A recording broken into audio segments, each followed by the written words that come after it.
Technology has been a game changer as far as the opportunities that our kids have.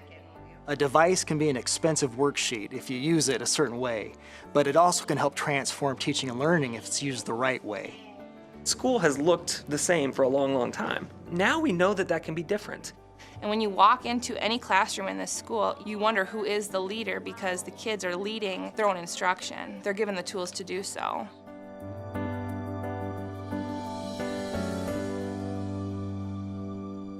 The National Educational Technology Plan is the central framework for how technology tools and digital learning resources can be used by educators throughout the nation's education systems to really reimagine and transform learning for teachers, kids, families, everybody within the system. And so what it does is it pulls together policy recommendations, research, expert recommendation, and examples from the field about those things in practice. So there was content around learning, how kids learn differently using these tools, resources, opportunities.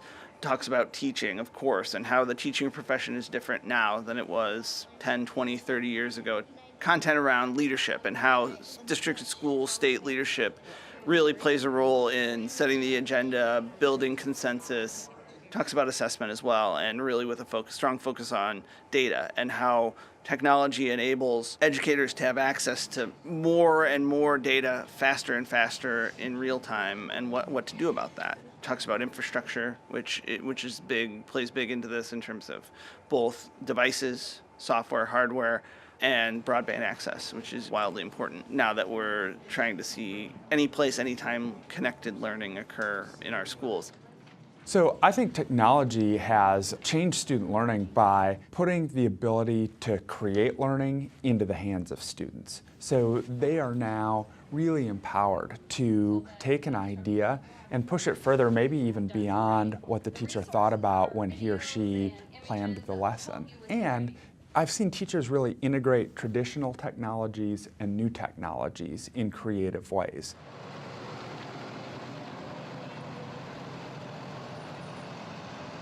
I would like to be able to say that the research around education technology is glowing, that everything we're doing with technology is showing these amazing positive results when it comes to student learning. Unfortunately, that's not necessarily the case. It's a bit murky. What we've had to do is dig a little bit deeper.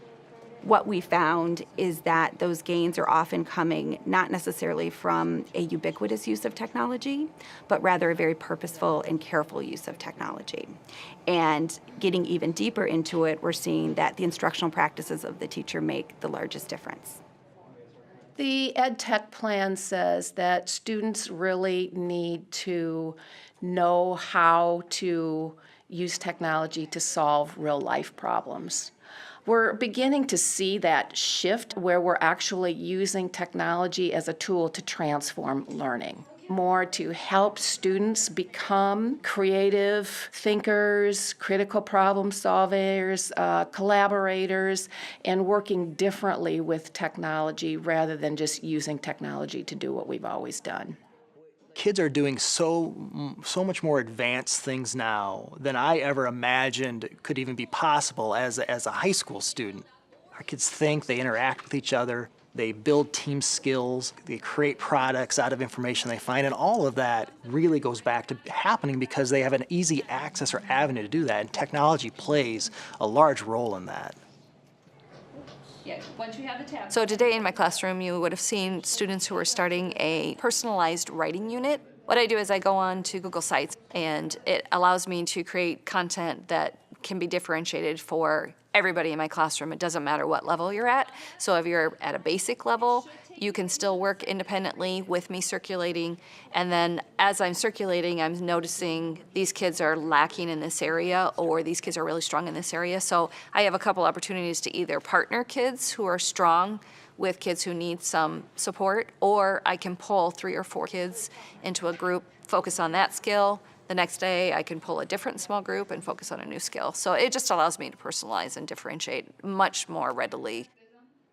One area that I think has been extremely beneficial when it comes to digital technologies in school has been for assistive technologies. So technology can help all students, but in particular our students with particular needs. Braden has the diagnosis of cerebral palsy. Today he was in a science class. They had a presentation to do on a national park. Braden was in a small group with his Chromebook, and so using Read and Write Google, he's able to talk his answers to the computer today for the presentation and hand that in and interact with a class more and be more involved.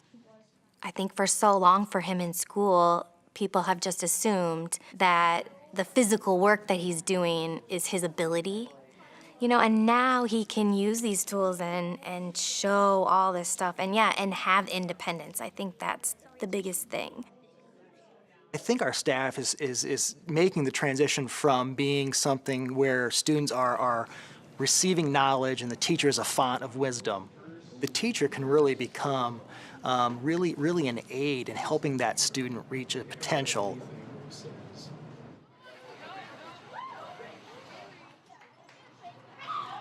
Pretty much every single student in our school district has their own computer. That's changed dramatically. Every single student, whether they're special needs, not special needs, every student has a Chromebook. You know, I think more than anything else, technology has just become ubiquitous, right? It's kind of like the air we breathe in our schools. And we're not about technology here. I think that's the interesting thing about this is not even, you know, I would not call our one-to-one initiative a technology initiative. It's a learning initiative. You know, what we want to do is create the very best learning experiences for kids that we possibly can, period. At Council Bluffs, everyone's on board to make sure that, you know, everyone has the tools that they need in order to learn. It levels the playing field. And, you know, kids are able to do things now that, you know, they were never able to do before. For an initiative like this to be successful, you have to understand this idea that things are possible now that weren't possible before. You know, when I'm thinking through how are kids going to demonstrate their understanding of a concept, their understanding of some content, that there are lots and lots of ways that I can have kids show that now. It doesn't have to be in a written essay, right? I can have kids create using any of the technologies that they have at their disposal. They can create videos and they can create audio and they can use images and annotate those images. They can also write. They can write all kinds of different kinds of text. We want students to be able to take charge of their learning, to be able to know how to learn and how to demonstrate competencies through learning. In our case, we start with why.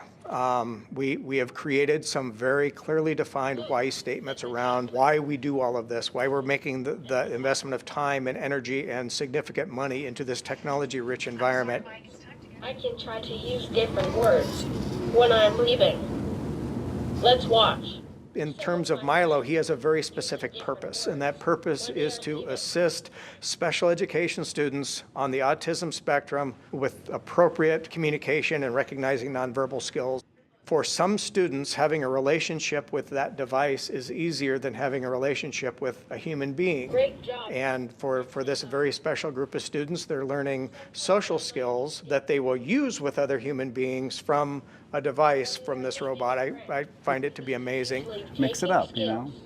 Students are learning these social clues and cues and appropriate responses from the technology, from the robot, and applying them in their daily life with people.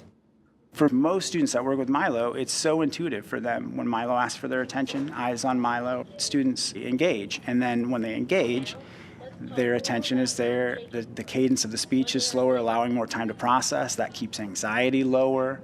So there's just more retention. There's a greater processing through it. It's just, again, another opportunity for a student to be very individually engaged and realize those greatest potentials. Gotta go. Bye. To see the true application with a student who needs to develop particular kinds of skills, to watch it, you know, happen was amazing for me. It's why you do the work.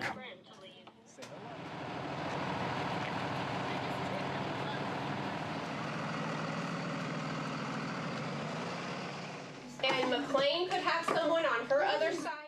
So education technology has always been around since the beginning of schooling in the U.S. So we've had paper, pencils, slates, but what has really changed over the last 2 decades has been that we've moved from kind of a whole group instruction with technology, where technology was really supplementing what was already happening in the classroom, and now what we're seeing are classrooms where there's this idea of personalizing and individualizing instruction through technology. We also don't necessarily see the students doing the same things on their devices anymore. Students could be using the same piece of software but doing very different things with it based on their learning interests, based on their differentiated learning levels.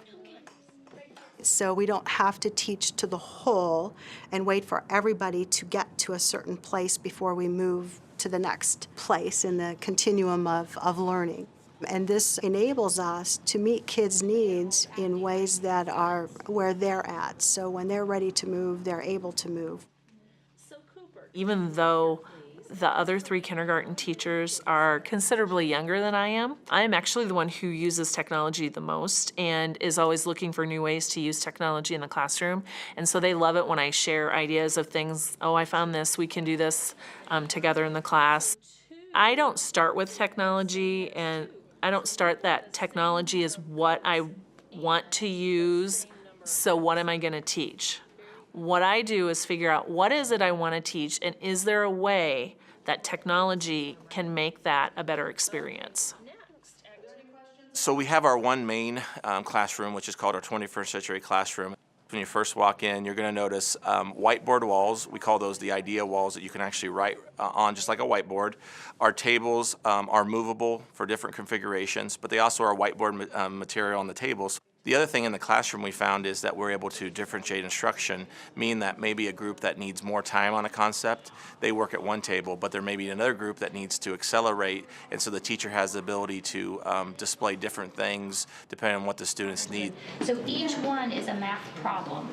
A lot of kids process by talking, listening to other people think and how they think about problems, and their modeling their thinking is a powerful way to ignite learning in kids. And so anytime we can put them in a collaborative group where they're hearing other people process in a structured way, my job then is how do I set up tasks and conversations so that my kids can build the blocks for each other to get there. Having spaces like that have pushed me to be better at moving away from the stage, moving away from being the expert in the room, partnering up more with kids in that way.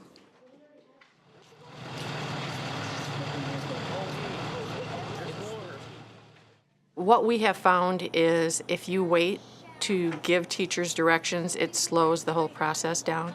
So making sure that the teachers know that they have permission to try things that they know will meet the needs of their learners in the classroom, I think is one of the things that's a great asset here.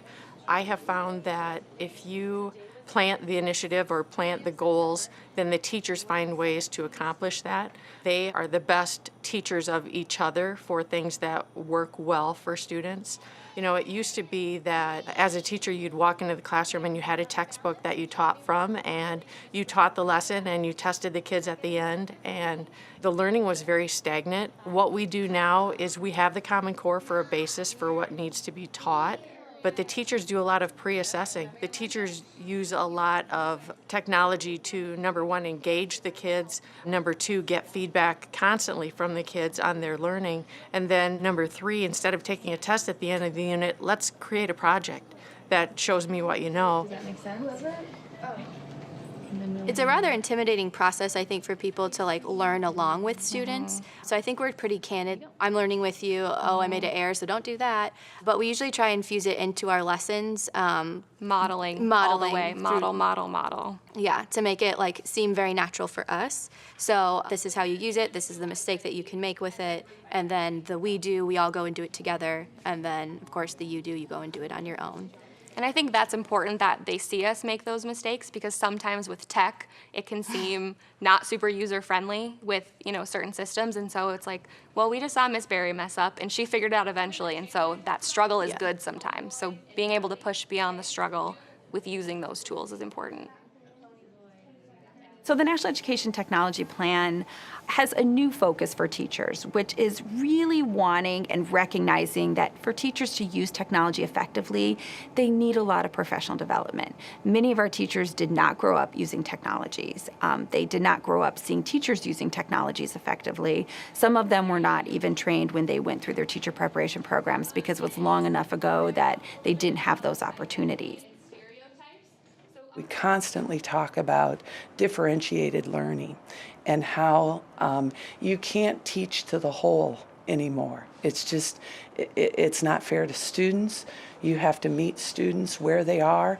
And for teachers, that becomes a very difficult job because now I'm not teaching to one entire group. I have 25 individuals who need different kinds of things each and every day. And so technology, especially one-to-one technology, can differentiate that learning for the student. Leadership is key. I can't emphasize how important leadership is. If you see a school that ended up disbanding a one-to-one program, it's often because they didn't have strong leadership in place. So if nothing else, leadership has to be the driving force when it comes to implementing a technology program in your school. Leadership needs to create a vision, and that's where things need to begin. Rather than with a tool, it needs to begin with a vision from the leaders in the school. Use the number 9 here. What does the 9 stand for?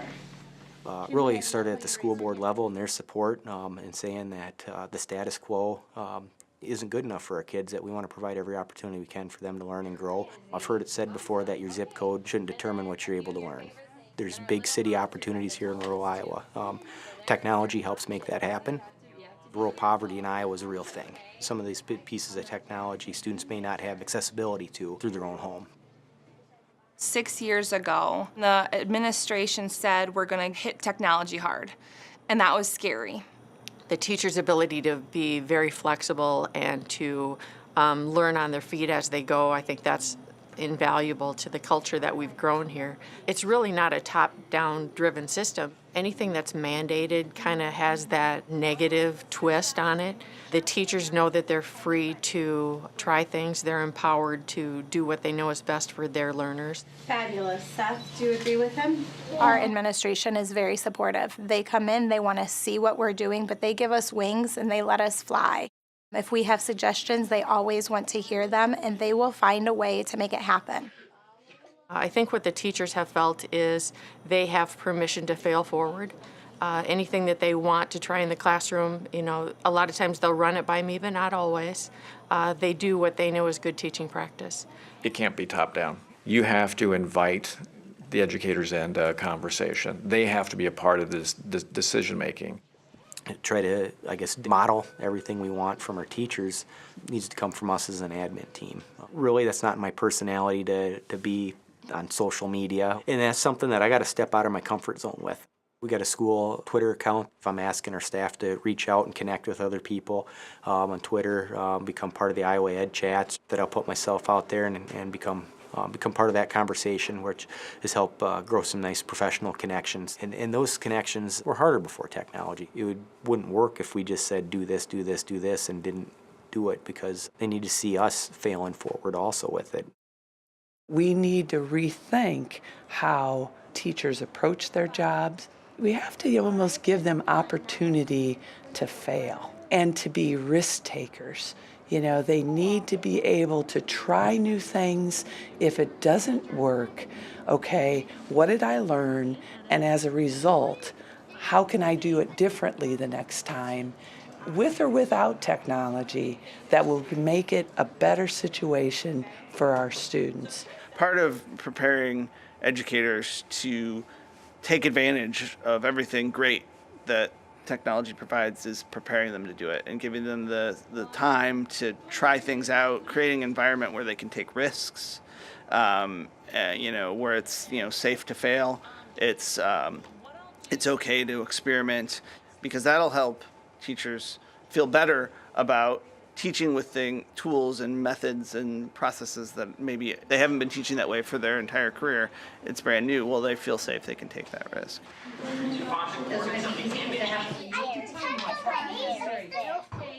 I think technology provides a real opportunity to assess students in more efficient ways and to provide real-time data back to students and teachers. We know that good assessment is integral to good instruction, and it should be just part of how teaching and learning happens. And so when teachers can use technology to quickly assess and check student progress, they can get right back into instruction. And so it's a seamless transition between teaching, students demonstrating, practicing, and then assessing, and then right back into the cycle. For many years, technology was really used in a summative assessment way, kind of almost a standardized test online, a paper pencil test online, and it wasn't that much different. But what we've seen over the last decade has been a movement into unique ways to do formative assessment. And technology can play an integral role in teachers being able to get those in-the-moment checkpoints during the process of learning, which is what formative assessment is. So there's a lot of software now that allows students to be working on maybe a mathematics problem, and the teacher can actually log in at the same time synchronously and see what they're doing and give them feedback in the moment about what they're doing.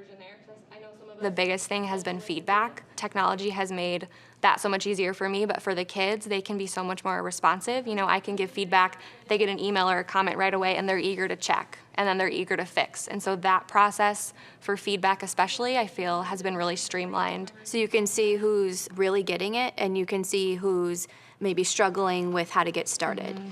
And it allows you to make comments as they're working. I think it makes flexible grouping so much easier because we don't have to wait. You know, normally they do an assignment, it's due Friday, and then we're moving on. Here it's like, do we do it Monday? Tuesday I can check and I know what these kids need. I can sort them, I can group them way easier. Just makes that process so much more simple, and then we're able to reach kids way faster. The impact on technology on student learning is difficult to measure. It's challenging to measure. We are using some software across the entire state of Iowa. One of the things that Iowa actually, a product that Iowa brought in, teachers fill out a survey, and so, you know, it is self-rating to say how technology is being used. Students fill out a survey to talk about how technology is being used, and that compiles information across those different surveys to show how the technology is being used, you know, about what access do teachers have to technology, or do students have technology at home, as well as what's being done with that technology, and what skills that teaching staff might have to use that technology. And so one of the things that we've done is to implement something called Bright Bites. And Bright Bites is just a data source that we take a survey with parents, students, and teachers, grades 3 through 12, and try to get areas that we're doing well with. With Bright Bites, we're able to see how kids are using technology and if it's making an impact on the learning that they have. One of the things that we've done to take the Bright Bites data even further is to create a 4C team, a leadership team with technology. The 4Cs stand for communication, creativity, critical thinking, and collaboration.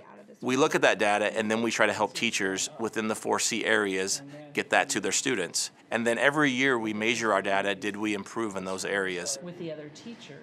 We, as a committee, had a set time where all of the teachers got together to do the Bright Bites survey. We get the results back and we look through and we kind of just look at what are some areas that are a high need for teachers, that they're really seeming not to use technology or not understand how to do it. And this is one of the few ways that we've been able to say, besides just we know it's making a difference, come watch our classrooms. We have some data that we can show the school board, we can show our community, and we're very, very proud of the direction we're going with that. Once we identify the need is there, we can then create measures that help us project the kinds of things that we need to do in order to enable kids and teachers to be working around those 4 Cs, and we're starting now to actually see improvement in those areas. So that's very exciting. The National Education Technology Plan places a large emphasis on a variety of things when it comes to infrastructure. It's not just having high-speed broadband internet access. It's having high-speed access for the entire community. So while they have this technology at school, once they leave school, if they don't have a way of getting on the internet at home, it doesn't help. Now, there are answers out there like the library and that kind of a thing, but the library's not always open, or the student might be doing homework late at night. So there are districts that are doing some creative things. This community is a very high-tech community and has embraced the idea of being a technology leader in the school district.